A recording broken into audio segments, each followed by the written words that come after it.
Several people arrested following anti-government protests in Dominica. And in sport, Jamaica Scorpions head for a semi-final spot in the Regional Super 50 with a win over Guyana Jaguars. I'm Ricardo Roberts and this is Caribbean in 10 for Wednesday, February 8. I'll be back with the details in just a moment. Grow your business or promote your event through the services offered by the Caribbean Media Corporation and CaribVision.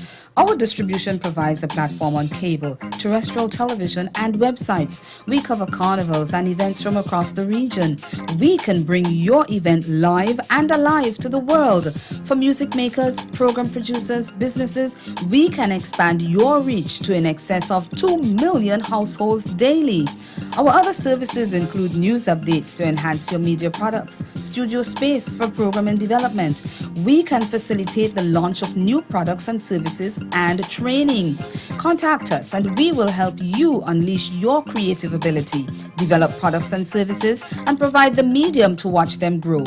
Contact Loretta Skeet at cmccaribbean.com or call her 1-246-467-1044 or 1-246-253-3889.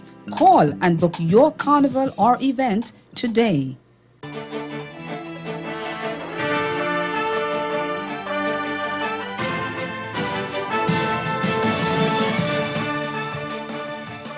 Police in Dominica used tear gas to disperse opposition supporters who took to the streets of the capital yesterday calling for the resignation of Prime Minister Roosevelt Skerrit and his cabinet. And National Security Minister Rayburn Blackmore said lawmen had advised him that a number of people were arrested, including one man with a 9mm firearm. There were acts of arson, looting, and road blockages set up on the outskirts of the capital. Speaking on state-owned DBS radio station, the National Security Minister praised the police for stabilizing the situation. And he put the blame for what he described as this diabolical and criminal act at the feet of the leadership of the opposition United Workers' Party and its operatives. But in a video posted on Facebook, the UWP leader insisted the violence had nothing to do with his party's protest. Lennox Linton insisted the demonstration finished hours before the violence and vandalism began, and some people had used the meeting as a cover to engineer disorder and destruction to either embarrass the UWP or for other reasons. The United Workers' Party condemns the acts of violence and vandalism that erupted in the streets of Roseau during the evening of February 7th, 2017, causing widespread loss and damage to business enterprises and triggering fears for safety and security in a season of heightened tensions in our practice of civility. As the events unfolded, the leadership of the United Workers' Party was being blamed on the grounds that the disorder resulted from the public meeting in Upper Kennedy Avenue earlier in the day, calling for the resignation of Prime Minister Roosevelt Skerrit. Both events are unrelated, and we condemn these baseless criticisms as forcefully as we condemn the lawlessness visited on the capital city on Tuesday night. Linton has called on the leadership of all political parties, civil society and law enforcement to meet in an emergency session to agree on a national plan for the restoration and maintenance of peace and order. Meantime, Prime Minister Skerrit this morning visited some of the businesses affected by the looting last night. An outlet of telecommunications company Digicel, as well as small businesses owned by Dominicans, were damaged in the violence. Goods were also stolen. Skerrit says he will address the nation later today. Regional airline Liat says it's cutting its services to the United States Virgin Islands as part of efforts to achieve greater profitability and improve efficiency. The Antigua-based airline said in a statement that it would stop servicing the USVI from March 1 when it ends flights to St. Croix. Service to St. Thomas will end on June 14.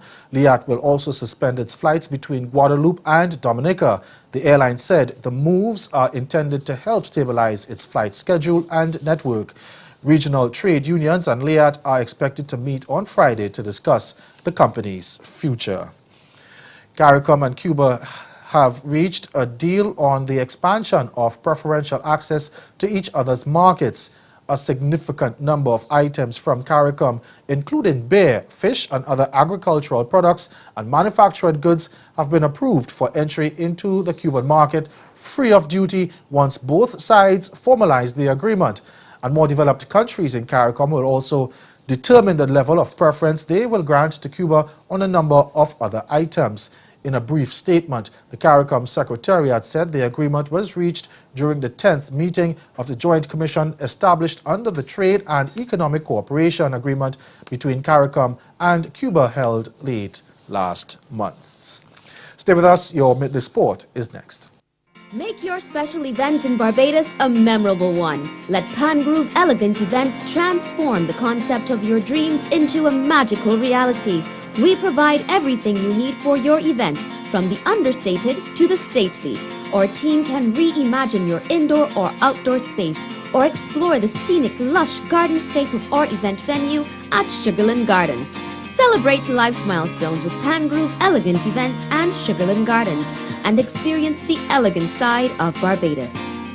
And with me now is Julia Robinson. She is a Barbadian, and she's going to tell us a little bit about her project, Robinson Smiles.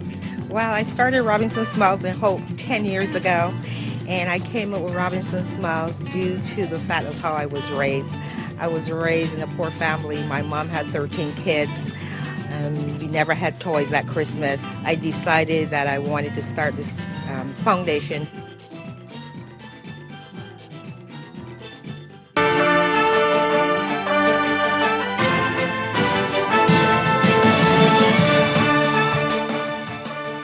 Jamaica Scorpions were lifted by John Campbell's strong all-round performance as they took their biggest stride yet towards the semi-finals of the Regional Super 50 with a 21 win over Guyana Jaguars in Bridgetown last night. Opting to bat first, Scorpions rallied to 255 all-out with 2 balls left in the innings courtesy of opener Stephen Taylor's career best 86 of 82 deliveries. Andrew McCarthy lashed 45 while the left-handed Campbell weighed in with a swift 42 from 46 balls. Left-arm seamer Raymond Reefer led the Jaguars attack with 4 for 35 and was supported by pacers Runsford Beaton and Chris Barnwell, who claimed 2 wickets apiece. In reply, Jaguars took a stranglehold on the encounter through half-centuries from opener Asad Fudadin, who scored 57, and number 3 Reefer 54 as they cruised to 124 for 1 in the 19th over. With unbeaten Pride already qualified for the next round, Scorpions and Jaguars entered the day-night contest at the Kingston Oval, knowing that the victory would put them in the winner in pole position to take the remaining spot from Group B.